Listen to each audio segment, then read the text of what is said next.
మన వారాహి సిల్వర్ జ్యువెలరీలో అద్భుతమైన ఆఫర్స్ పొందండి మరియు కార్ గెలుచుకునే గొప్ప అవకాశం. ఇది ఒక హెచ్చరిక, ఇది ఒక ఆఖరి పిలుపు. దశాబ్దాలుగా అణచివేతకు గురవుతున్నటువంటి ఒక జాతి ఆత్మగౌరవ పతాక. ఇది ఒక నాయకుడి ఆమరణ పోరాట ప్రకటన. బీసీలు ఈ రాష్ట్ర జనాభాలో సగం మంది ఉన్నారు. కానీ వారి హక్కుల వాటా ఎంత? వారి ఆత్మగౌరవానికి విలువెంత? ఈ ప్రశ్నలకు సమాధానం చెప్పాల్సింది ప్రభుత్వాలు నిశ్శబ్దంగా ఉంటే ఒక గొంతుక సింహంలా గర్జిస్తుంది. ఆ గర్జన కూడా పెడచెవిన పెడితే అదే గొంతుక తన ప్రాణాలను పణంగా పెట్టి పోరాటానికి సిద్ధమవుతుంది. ఆ పోరాట యోధుని పేరే బోడే రామచంద్ర యాదవ్. బీసీ సింహ గర్జనతో ప్రభుత్వానికి డెడ్లైన్ పెట్టిన ఆయన మాట తప్పినటువంటి పాలకులకు మడమ తిప్పని తన పోరాట పటిమతో సమాధానం చెప్పబోతున్నారు. ఏప్రిల్ 11 నుంచి ఆయన చేపట్టబోతున్నటువంటి బీసీ ధర్మ దీక్ష వెనుక ఆవేదన, ఆగ్రహం, ఆశయాలు ఎన్నో ఉన్నాయి. ప్రధానంగా కొన్ని వారాల క్రితం బీసీల గొంతుకై ఆయన గర్జించారు. ప్రభుత్వానికి ప్రధానంగా 5 సూటి ప్రశ్నలు సంధించారు. మార్చి 31 వరకు గడువిచ్చారు కూడా. అయితే ఆ గడువు ముగిసిపోయింది. కానీ ప్రభుత్వం నిశ్శబ్దం వీడలేదు. పాలకుల నుంచి ఎలాంటి సానుకూల స్పందన కూడా రాలేదు. మాట ఇచ్చి వెనక్కి తగ్గేటువంటి రకం కాదు రామచంద్ర యాదవ్. అందుకే ఇప్పుడు ప్రత్యక్ష కార్యాచరణకు సిద్ధమవుతున్నారు. తన పార్టీ కేంద్ర కార్యాలయాన్ని దీక్ష శిబిరంగా మార్చేశారు.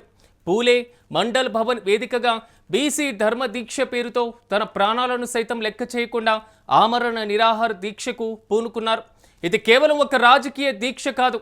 దశాబ్దాలుగా చారిత్రక అన్యాయానికి గురవుతున్న కోట్లాది మంది బీసీల ఆత్మగౌరవం కోసం, వారి హక్కుల కోసం ఒక యోధుడు చేస్తున్న ధర్మయుక్తం.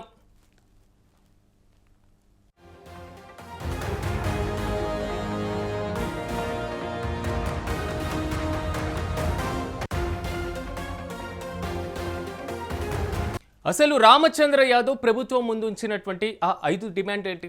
అవి బీసీల తలరాతను ఎలా మార్చబోతున్నాయి? మొదటిది బీసీ రక్షణ చట్టం.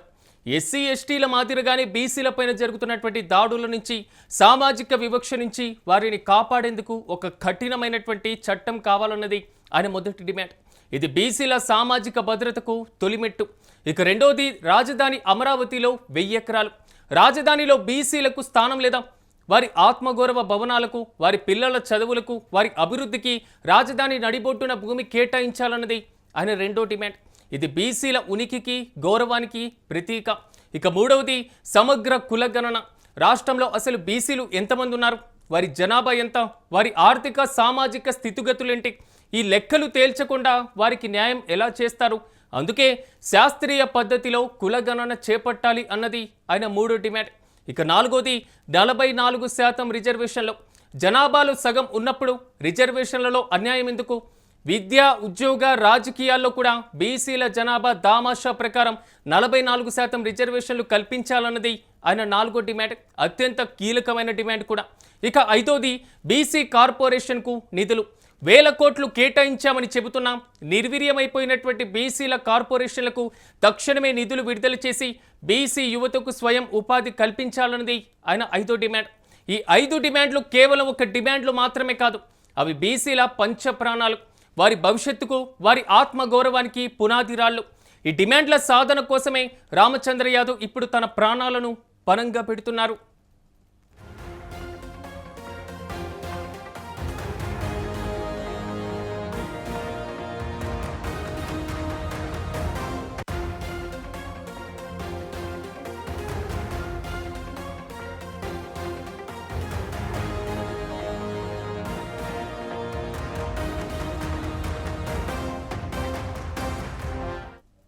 ఇంతటి కఠోరమైనటువంటి నిర్ణయం తీసుకున్న బోడే రామచంద్ర యాదవ్ ఎవరు?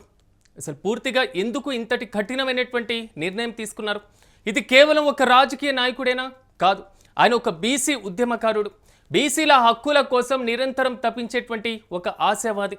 రాజకీయాల్లోకి రాకముందు నుంచి తన సంపాదనలో అధిక భాగాన్ని సమాజ సేవకే అంకితం చేసిన వ్యక్తి ఆయన. అయితే బీసీ యువతకు చదువు, ఉపాధి అవకాశాలు కల్పించడంలో ఆయన ముందుంటూ ఉంటారు. రాజకీయాలు కేవలం పదవుల కోసం కాదని, ప్రజల జీవితాల్లో మార్పు తీసుకురావడం కోసమని నమ్మేటువంటి అతి కొద్ది మంది నేతల్లో ఆయన ఒకరు.